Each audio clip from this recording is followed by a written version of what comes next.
Ready start. अध्यक्ष महोदय, हिंदी और भारतीय भाषाओं को सम्मान दिलाने के प्रश्न पर युवा मुखर हो उठा है। वह आंदोलन, धरने, प्रदर्शन और भूख हड़ताल कर रहा है, तो साथ ही होटल, बाजार, रेल और बस में मातृभाषा की बजाय अंग्रेजी बोलने वाले युवा वर्ग की बहार है।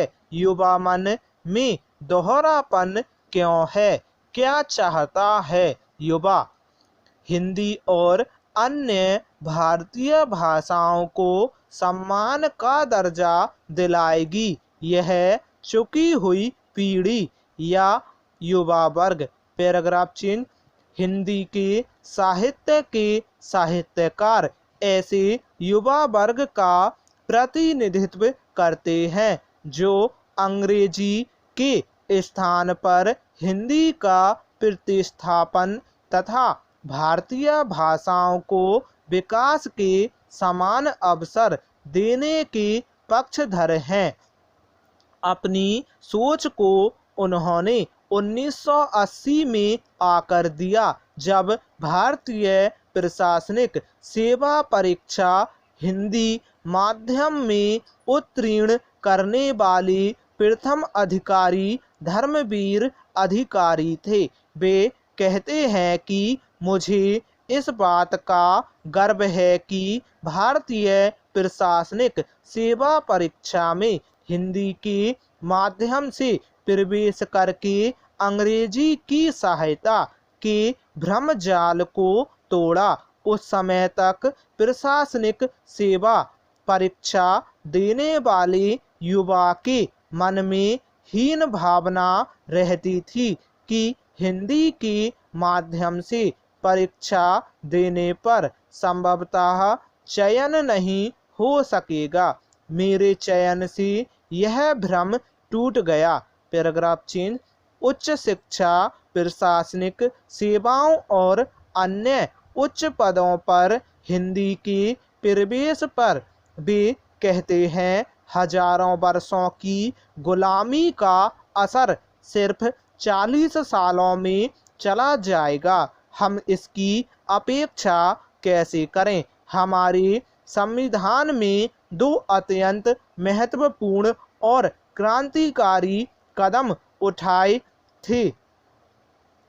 पहला, वर्षों से कुचली और प्रताड़ित की गई असभ्य जनता की भाषा बताई जाने वाली हिंदी को राजभाषा का दर्जा दिया।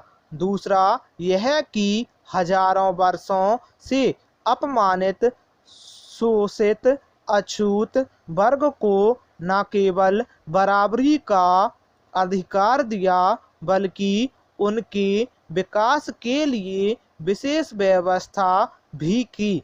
पैराग्राफ चिन्ह। संविधान में राजभाषा का दर्जा दिए जाने के बावजूद भी हिंदी को संवैधानिक अधिकार दिलाने के लिए आंदोलन की जरूरत क्यों पड़ रही है?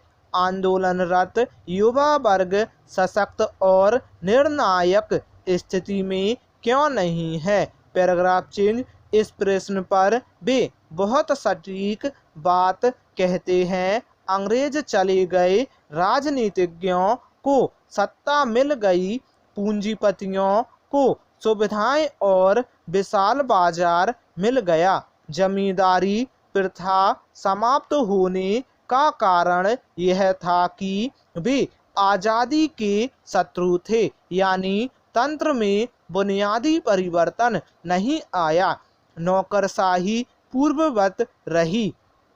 एक ऐसे वर्ग के हाथ प्रशासन की बागडोर रही जो अंग्रेजी भाषा के अलावा किसी अन्य भारतीय भाषा में निपुण नहीं था, मानसिक रूप से गुलाम था। सत्ता में एक बार आया व्यक्ति कभी नहीं चाहता कि सत्ता उसके हाथ से छिन जावे।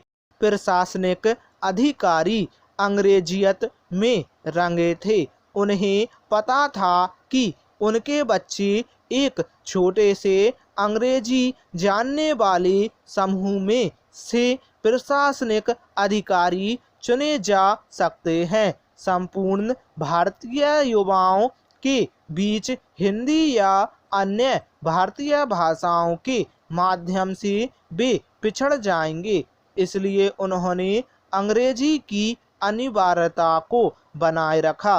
विशेष वर्ग के बच्चे डॉक्टर, इंजीनियर और प्रशासनिक अधिकारी बनते रहे।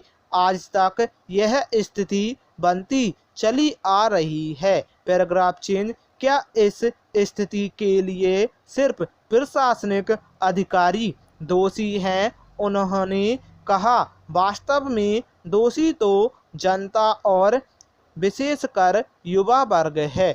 स्टॉप।